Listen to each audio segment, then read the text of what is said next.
Good morning to all of you student. Fundamentals of insurance की class में हम लोग स्टडी कर रहे थे रीइंश्योरेंस,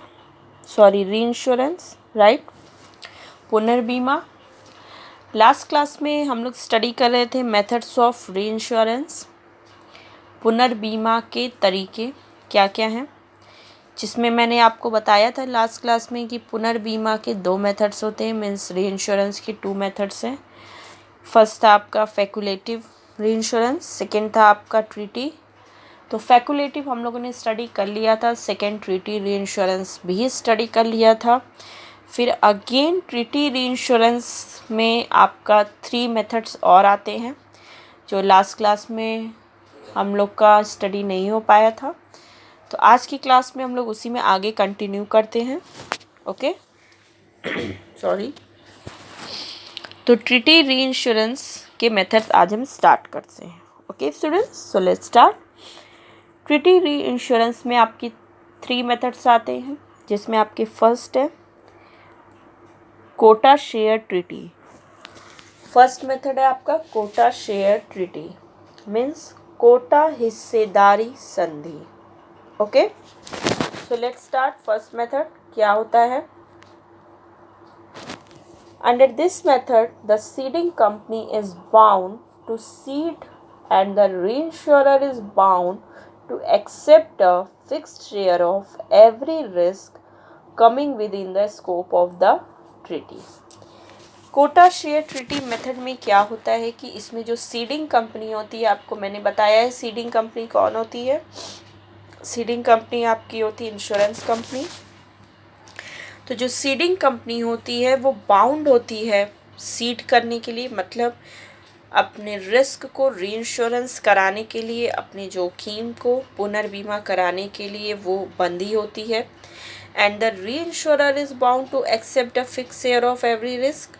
और जो रीइंश्योरर होता है इस मेथड में, जो आपकी पुनर्बीमा करता है, वो भी बंधे होते हैं उस हर एवरी रिस्क के एक फिक्स्ड शेयर को एक्सेप्ट करने के लिए। मीन्स प्रत्येक जोखिम का एक जो निश्चित हिस्सा होता है उसको पुनर्बीमा करता स्वीकार करने के लिए बाधित होते हैं। ओके, तो देखिए फिर से कोटा शेयर ट्रीटी में क्या है, जो इंश्योरेंस कंपनी है वो भी बाउंड होती है, वो भी बंधी होती है रिस्क को रीइंश्योरेंस कराने के लिए, मीन्स पुनर्बीमा कराने के लिए जोखिम को। और जो रीइंश्योरेंस कंपनी होती है जो पुनर्बीमा करता है वो भी बंधी होती है, बाउंड होती है, जो भी रिस्क का आपका एक फिक्स्ड शेयर होता है उसको एक्सेप्ट करने के लिए, उसको स्वीकार करने के लिए। Okay, this method is specially suitable for an insurer. ये मेथड जो आपका होता है वो स्पेशली सूटेबल होता है इंश्योरर के लिए, मीन्स इंश्योरेंस कंपनी के लिए। कौन लोगों के लिए? जिसमें आपका फर्स्ट है recently establish with a small premium income. देखिए ये जो मेथड आपका होता है कोटा शेयर ट्रीटी, ये आपका मेथड सूटेबल होता है उस इंश्योरेंस कंपनी के लिए जो रिसेंटली इस्टेब्लिश्ड हुई है with a small premium income, मतलब जो नई नई कंपनी अभी स्थापित हुई है जिसका प्रीमियम इनकम जो है, आय जो है उसकी कम है बहुत, उसके लिए ये मेथड बेनिफिशियल है, लाभदायक है। दूसरा, उस इंश्योरेंस कंपनी के लिए who entering a new class of business for which it may not have the necessary experience. उस इंश्योरेंस कंपनी के लिए भी ये मेथड बेनिफिट है जिस कंपनी ने इस बिज़नेस में, इंश्योरेंस बिज़नेस में अभी अभी इंटर किया है और उसके पास इंश्योरेंस से रिलेटेड कोई एक्सपीरियंस, कोई अनुभव नहीं है, तो उनके लिए भी ये मेथड बेनिफिशियल होता है। और उस इंश्योरेंस कंपनी के लिए who protect a hazardous class of insurance where selective ceding is difficult. और उस इंश्योरेंस कंपनी के लिए ये बेनिफिशियल है मेथड जो कि बहुत सारे रिस्क को कवर अप करती है, ठीक है, जिससे कि वो ईज़िली अपने रिस्क को ट्रांसफ़र कर सकती है। क्लियर है? Quota share treaty, this method is highly beneficial to the reinsurer? देखिए ये मेथड आपका री इंश्योरर के लिए भी बेनिफिशियल है। पहले मैंने बताया इंश्योरेंस कंपनी के लिए कैसे बेनिफिशियल है, 3 पॉइंट थे उसमें बता दिया। अब ये मेथड आपका बेनिफिशियल है री इंश्योरर के लिए भी, मीन्स पुनर्बीमाकर्ता के लिए भी ये तरीके लाभदायक हैं। क्यों? Because the liability of the reinsurer attaches as soon as the ceding office assume the risk.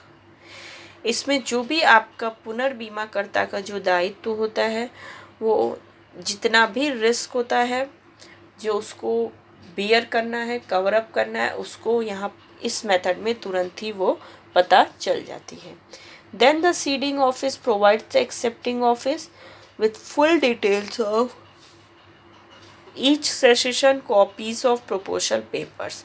और इसमें फिर जो सीडिंग कंपनी होती है, जो इंश्योरेंस कंपनी होती है, वो सारे जितने भी डॉक्यूमेंट्स होते हैं, जितने भी प्रोपोर्शनल पेपर्स होते हैं, वो सारे री इंश्योरेंस कंपनी को सबमिट कर देती है। Okay, it does not give the insurer an option of acceptance और रिजेक्शन। ये तो मैंने बताया ही कि इस मेथड में इंश्योरर को, मीन्स इंश्योरेंस कंपनी को, ये ऑप्शन नहीं होता है, उसके पास ये चुनाव नहीं होता है कि वो इस पर्टिकुलर रिस्क को एक्सेप्ट करे या रिजेक्ट करे, मीन्स उसको एक्सेप्ट ही करना होता है। ओके, तो it enables the reinsurer to consider any marked divergence of underwriting standards, and if persistent to its disadvantage, it may indicate the need for revision or cancellation of treaty in respect of new business.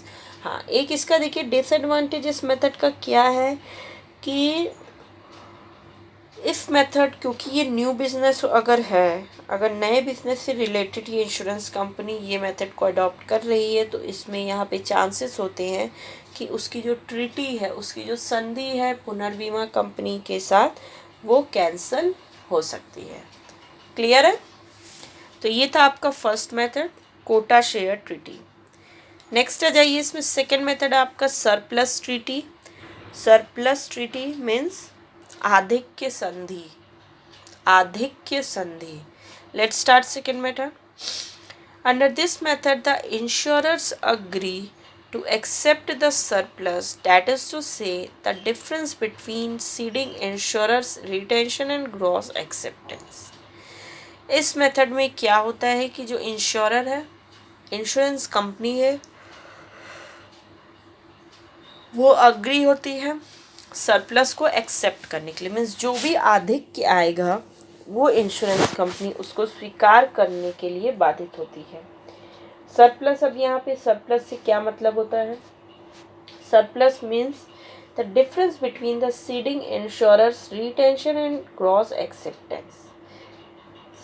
Surplus उन दो के बीच में difference को बोलते हैं जो कि seeding insurer ने, मीन्स जो इंश्योरेंस कंपनी ने अपने पास रखा है जितना अमाउंट रिस्क के कवर अप करने के लिए, and the gross acceptance means और जितना उसने किया है।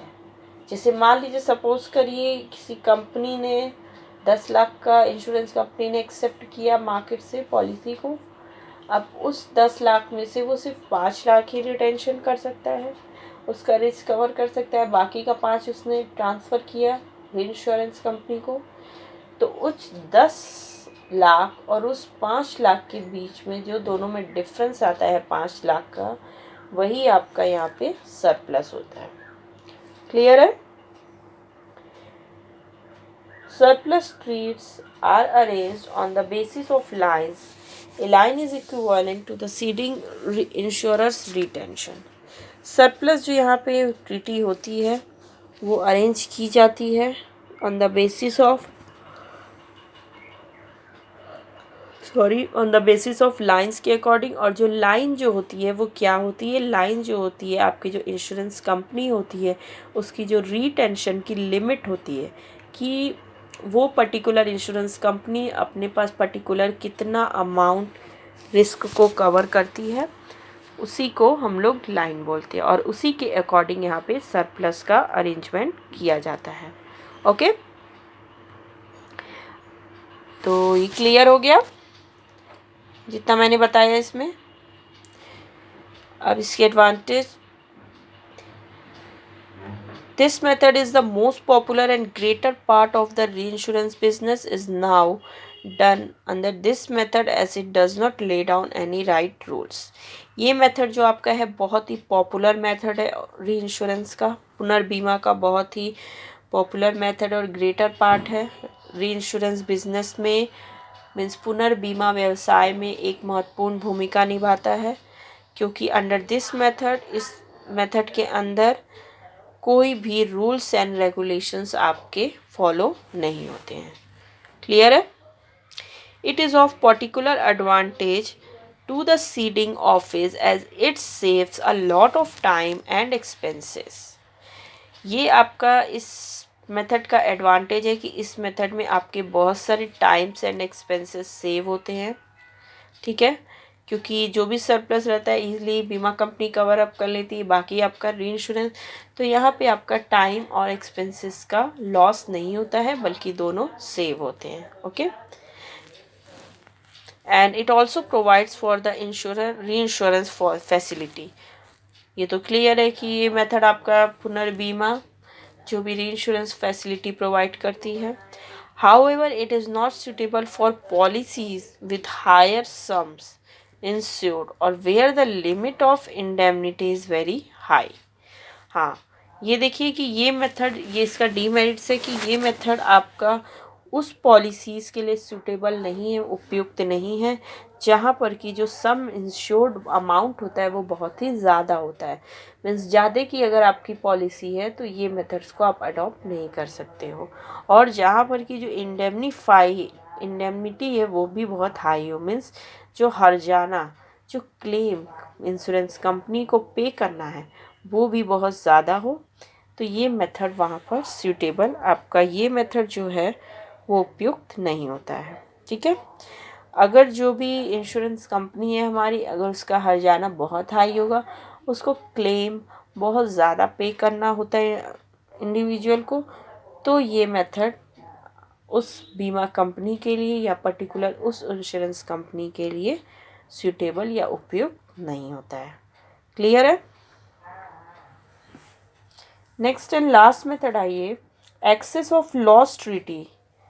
Access of loss treaty Hindi में हानि संधि की अधिकता. हानि संधि की अधिकता. So let's start third method, excess of loss treaty. This is a non proportional method of re. ये मेथड आपका एक प्रोपोर्शनल मेथड नहीं है, एक्सेस ऑफ लॉस ट्रीटी. ठीक है, द री protection arranged is not linked with the sum insured but comes into operation when the total net loss suffered by the insured due to one event exceeds the figure agreed in the treaty. इस method में क्या होता है, इस method में जो री का जो प्रोटेक्शन होता है, पुनर्बीमा की जो सुरक्षा होती है वो लिंक नहीं की जाती है, and with the same insured but comes into operation, और जो भी आपका सम है वो इंश्योर नहीं की जाती. When the total not loss suffered by the insurance due to, हाँ, और कोई भी इस पे बहुत ज़्यादा फोकस नहीं करता. ठीक है, सो जो when the total net loss suffered by the insurer due to one event exceeds the firm agreed in the treaty, और इसीलिए फर्म जो होती है वो संधि में ही ये विचार कर लेती है कि यदि जो लॉस है आपका वो एक्सीड हो जाएगा तो हम लोग ये मेथड अडॉप्ट करेंगे. क्लियर है? Under this method original insurer has to decide the maximum amount which he can bear on any one loss and seeks reinsurance. Okay, इस मेथड में जो ओरिजिनल इंश्योरर आपका होता है, जो इंश्योरेंस कंपनी होती है, वही डिसाइड करती है कि मैक्सिमम अमाउंट उसको कितना अपने पास रखना है, कितना उसको रिटेंशन करना है. ठीक है, which the repayment and seeks re under which the re will be responsible for the amount of any losses. और इस मेथड में जो आपका री होता है, जो पुनर्बीमा करता होता है, वही रिस्पॉन्सिबल होता है कंपनी में किसी भी प्रकार के लॉस के लिए. ठीक है। सच अ ट्रीटी इसमें क्या होता है आपका कि responsible such A treaty usually contains an upper limit so that the insurer, इसमें क्या होती है कि एक अपर लिमिट डिसाइड कर दी जाती है आपकी, उसी अपर लिमिट तक यहाँ पर इंश्योरेंस कंपनी जो भी रिस्क होती है वो अपनी री इंश्योरेंस कंपनी को ट्रांसफ़र करती है। ठीक है। इन ऑर्डर टू कवर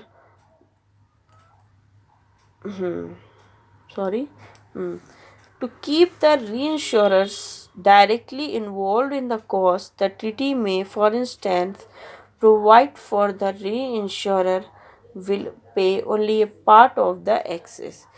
इस मेथड में क्या होता है कि जो भी री इंश्योरर कंपनी डायरेक्टली इन्वॉल्व हो जाती है कॉस्ट में, मीन्स जो पुनर्बीमा करता है वो प्रत्यक्ष रूप से लागत में आपके इन्वॉल्व हो गया, सम्मिलित हो गया है, और जो ट्रीटी है जो कि आपकी एक्सेस होती है वो उतना जो उसका पार्ट होता है वो क्लेम री इंश्योरेंस कंपनी करती है। Okay. Generally the retention is fairly high. In order to get protection under this category the insurers have to pay an agreed percentage of the annual premium income for that class of risk to the reinsurer. यहाँ पर जो retention आपका होता है वो high होता है, means जो इंश्योरेंस कंपनी अपने पास पैसा रखती है, मीन्स जितने का रिस्क वो कवर अप करती है वो हाई होता है। अगर इससे आप लोग को प्रोटेक्शन करना है तो इंश्योरर को एक agreed percentage of annual premium income का पुनर्बीमा करवाना होता है। क्लियर है? This method is employed mainly to protect large losses such as, ये जो मेथड आपका होता है वो जनरली जो लार्ज प्रोडक्ट होते हैं, जो बड़े बड़े प्रोजेक्ट होते हैं, उनके लॉस को कवर अप करने के लिए ये मेथड इंश्योरेंस कंपनी अडॉप्ट करती है। Okay. It is also applied to protect legal liability classes. ये जो आपका मेथड है ये ऑल्सो अप्लाइड होता है लीगल लाइबिलिटी मीन्स कानूनी दायित्व को भी पूरा करने के लिए, जिसमें आपके आते हैं मोटर थर्ड पार्टी, ठीक है, public liability. Motor third party मतलब जहाँ पर आपने इंश्योरेंस कराया है, public liability, products liability and workman compensation risk, ये सारी चीज़ें आपकी इस मेथड में इंक्लूड होती हैं। For example, a severe mining accident may result in hundred of fatalities to workmen resulting in a catastrophic loss. For example देख लीजिए, अगर बहुत ही सीवियर कोई ऐसा एक्सीडेंट, बहुत ही माइनिंग में, कोयले की खान में बहुत ही भयानक अगर एक्सीडेंट हो जाती है तो उस टाइम पर हंड्रेड्स ऑफ फैसिलिटी मतलब बहुत ज़्यादा लोग मरते हैं, जिससे कि एक वर्कमैन पे बहुत ढेर सारे आपके लोग होते हैं, resulting in A catastrophic loss, जो कि आपके लॉस में वृद्धि करता है, मीन्स आपकी हानि को बढ़ाता है। ठीक है, क्लियर है? तो ये सारे थे आपके मेथड्स री इंश्योरेंस के। मे बी अब आपको ये चीज़ क्लियर हो गया होगा कि री इंश्योरेंस क्या है, उसकी कॉन्सेप्ट क्या है, और उसमें मीनिंग और उसके मेथड्स क्या क्या हैं, ये सारे आपको क्लियर हो गए हैं।